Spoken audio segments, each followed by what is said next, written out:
O lucro de Banco do Brasil teve uma queda de 20,7% e a cotação foi para o saco. Caiu de R$ 29 para R$ 21 em menos de um mês. Cara, mas e aí? Eu paguei 29 e essa porcaria caiu para 21. Um terço da minha grana levaram, velho. E agora? Eu entro no Reclame Aqui? Calma. Primeiro assiste esse vídeo que eu vou te contar tudo o que rolou com o Banco do Brasil. A gente vai abrir aqui o resultado do primeiro trimestre de 2025 para entender melhor o que aconteceu com o banco e eu vou te explicar também se essa situação preocupa ou não, na minha opinião. Então já dá um tapa aí no sininho para se inscrever aqui no canal. Se puder deixar aquele like na parceria, agradecemos. E a gente vai abrir aqui o relatório do primeiro trimestre, mas antes eu quero que você entenda como o lucro faz a cotação de um ativo cair.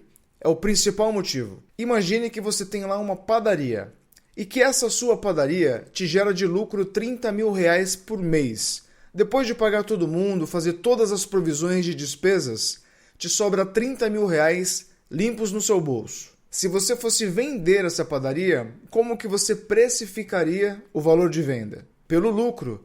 Pô, eu tiro 30 pau por mês. Em um ano eu tiro 360 mil limpos. Para eu vender o meu negócio eu vou pedir, sei lá, 1.800.000. 5 anos desse lucro. Um PL de 5. E o interessado nessa sua padaria fala, tá bom. Como o lucro é de 30 mil por mês, 360 por ano, em 5 anos eu recupero o meu 1.800.000 que eu investi aqui. Agora suponhamos que a sua padaria deixou de lucrar 30 mil por mês e passou a lucrar só 10. E o que acontece com isso? O valor da sua padaria cai. O seu negócio vale menos. Porque o comprador não vai mais pagar 1.800.000 na sua padaria, porque ele só topou pagar esse valor porque a padaria faturava 30 mil por mês e ele recuperaria todo o valor investido em 5 anos. Agora, como a sua padaria fatura só 10 mil por mês, 120 por ano, para ele recuperar o dinheiro dele em 5 anos, ele vai ter que te pagar no máximo 600 mil pela padaria. Então, com esse exemplo hipotético, eu queria te dizer que a cotação sempre acompanha um lucro. Sempre. Se o lucro está subindo, a cotação sobe, a empresa passa a valer mais. Se o lucro começa a cair, a empresa passa a valer menos, a cotação vai se ajustando também. Essa é a premissa básica. E foi exatamente isso que aconteceu com o Banco do Brasil. Os compradores pagavam R$ 29 pela ação com a lucratividade X. Agora que a lucratividade caiu para X menos, eu pago pela ação no máximo R$ 21. Mas vamos abrir aqui o relatório do Banco do Brasil para a gente entender o que aconteceu. A gente tem nessa primeira página as informações principais, como o lucro líquido ajustado 7,4 bilhões, o ROI aqui 16,7. Eles colocam aqui RSPL, que significa retorno sobre o patrimônio líquido, mas isso aqui é o ROI. Tem aqui também a margem financeira bruta, custo do crédito, receitas de prestação de serviço, despesas administrativas, carteira de crédito, enfim. Aqui é o resultado consolidado, mas o que a gente precisa ver mesmo aqui é o comparativo desses resultados com os resultados dos trimestres anteriores, com o quarto T de 2024, mas principalmente com o mesmo trimestre do ano passado, que é o primeiro T de 2024. Então, descendo algumas páginas, a gente já chega aqui em desempenho, que é o que importa de fato para a gente analisar. E nessa primeira linha, lucro líquido ajustado, a gente já vê o motivo da cotação cair, porque o lucro caiu muito. Olha só, o lucro desse trimestre, o primeiro T de 2025, foi de 7,37 bilhões, uma queda de 20,7% no lucro. Isso é muito, comparado lá ao primeiro trimestre de 2024, que foi 9,3 bilhões. E uma queda de 23% se comparado ao quarto trimestre de 2024, que foi de 9,58 bi. O consenso do mercado estava esperando um lucro de 9,3 bi nesse primeiro T de 2025, em linha com o que rolou no primeiro T de 2024, que foi 9,3 também. Aí cair de 9,3 bi, que era o que o pessoal esperava, para 7,3 bi, queda de 20,7%, é queda na cotação na certa. De fato, é como se o mercado dissesse, para um negócio que fatura 9,3 bi, eu pago R$ 29 na ação. Mas para um negócio que fatura 7,3 bi, o máximo que eu pago é 21. Grosso modo é isso. Mas vamos seguir aqui olhando o relatório. Margem financeira 23,9 bilhões praticamente, retenção de 7,2% ao ano. Isso aqui pressionado muito pela alta da Selic e pelo descasamento ali entre ativos e passivos. Custo do crédito aqui em 10,15 bi, subiu 18,9%. Impacto aqui tanto pelas provisões mais altas, como também pela menor recuperação dos créditos. E o ROI, que é o retorno sobre o patrimônio líquido, caiu 5 pontos percentuais com relação ao primeiro trimestre de 2024. Caiu de 21,7 para 16,7. É bastante coisa. Beleza, eu te mostrei tudo que caiu, agora a gente vai ver os principais causadores dessas quedas, que é o aumento da inadimplência. E com um gráfico aqui na tela, a gente pode observar, aqui no INAD mais 90D, que a inadimplência geral em março de 24 era de 2,90%, e agora em março de 25 ela deu um salto, ela subiu para 3,86%.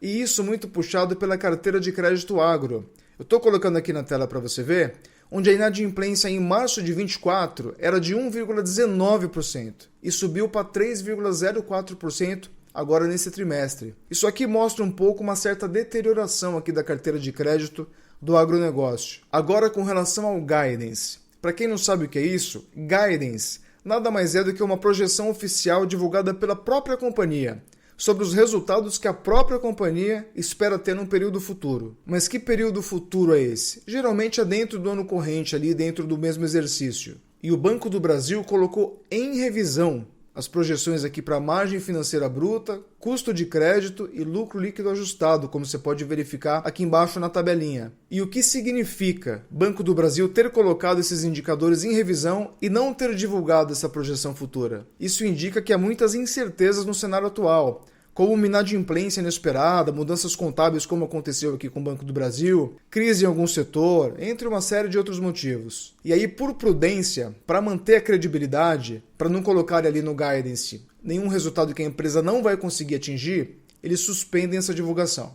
Então, resumindo a coisa toda aqui, o que causou essa queda no lucro do banco foi lucratividade 20% abaixo do esperado, caindo mais de 20% com relação ao primeiro T de 24. Outros impactos relevantes, como a inadimplência do agronegócio, mais as novas regras contábeis com a resolução CMN 4.966 de 2021, que exige uma antecipação das provisões para perdas esperadas, provocando assim uma queda no lucro. E a Selic alta, que aumentou o custo de funding e reduziu o spread entre os ativos pré-fixados e os passivos pós-fixados. E também a suspensão do guidance, porque se a própria empresa não consegue projetar um resultado aqui no curto prazo, isso deixa o mercado cauteloso. E é isso. Em resumo, é isso que aconteceu com o Banco do Brasil, que fez a cotação cair nesses patamares. Mas agora vamos lá.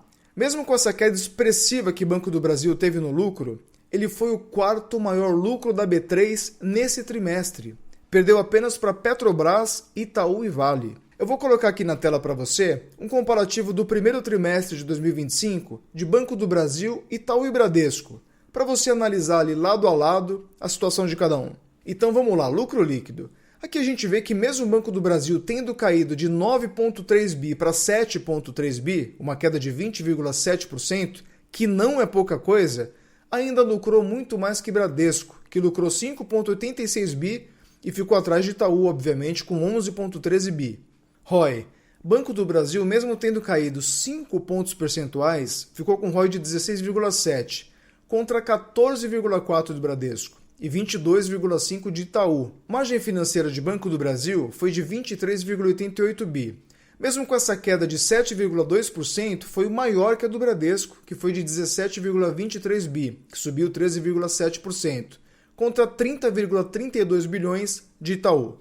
E aqui na inadimplência, 3,9% agora de Banco do Brasil, ainda menor que a do Bradesco, que é 4,1%. E a menor de todas, obviamente, é do Itaú, que é 2,3% de inadimplência. Por esse comparativo aqui, o que a gente enxerga? Que Itaú é o nível de excelência da coisa. É o mais eficiente de todos. E aí vem o Banco do Brasil, que é um gigante. Mesmo tendo caído a sua lucratividade agora, ele ainda é muito superior ao Bradesco, que também é um ótimo banco, que passou por problemas e vem numa ótima recuperação. Então tá ruim? Vai falir? Essa queda aí é irrecuperável?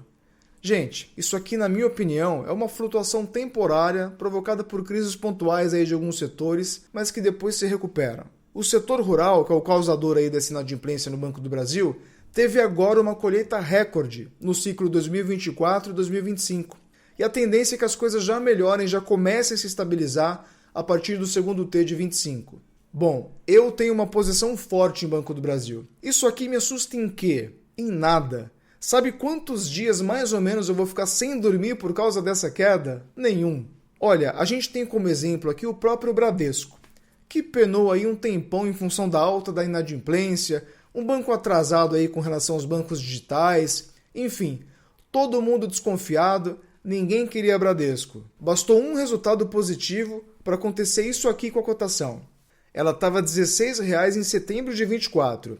Aí uma sequência de resultados abaixo da expectativa do mercado derrubou a cotação para 11,24 em fevereiro. Aí vem um resultado acima da expectativa e hoje o Bradesco está R$ 15,96, quase R$ 16,00. E quem estava com medo de comprar Bradesco a R$ 11,00, porque estava com um monte de problema e tudo mais, não surfou essa alta e muito provavelmente vai querer comprar Bradesco agora a 16 porque ele está indo bem. Eu peguei todas essas fases. Comprei Bradesco a 13, ele caiu para 12, eu comprei a 12, ele caiu para 11, eu comprei a 11, lancei puts também.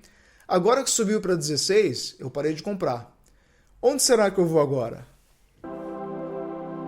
Olha, não tem oportunidade melhor que empresa boa com problema. É lógico que não pode ser um problema que vá quebrar a empresa, mas empresa grande com problema temporário é oportunidade. Ah, mas vai demorar uns 2 anos para se recuperar? Que bom! Você tem 2 anos para comprar barato. É mais tempo em promoção, você consegue comprar mais. E na minha opinião é o caso de Banco do Brasil. É uma big company com problema temporário que daqui a pouco se resolve. Mas isso aqui não é recomendação de compra, isso aqui é a minha opinião e eu tô te falando o que eu tô fazendo. Se você for comprar Banco do Brasil, você é que tem que analisar aí, se vale a pena para você, para os seus objetivos e tudo mais. Não vá na onda de ninguém. Então era isso. Talvez alguma informação aqui tenha sido útil para você e se foi, não perde a chance, se inscreve aqui no canal, deixa aquele like na parceria para você seguir acompanhando todas as movimentações do mercado que eu trago aqui para você. Abração, tamo junto e até a próxima.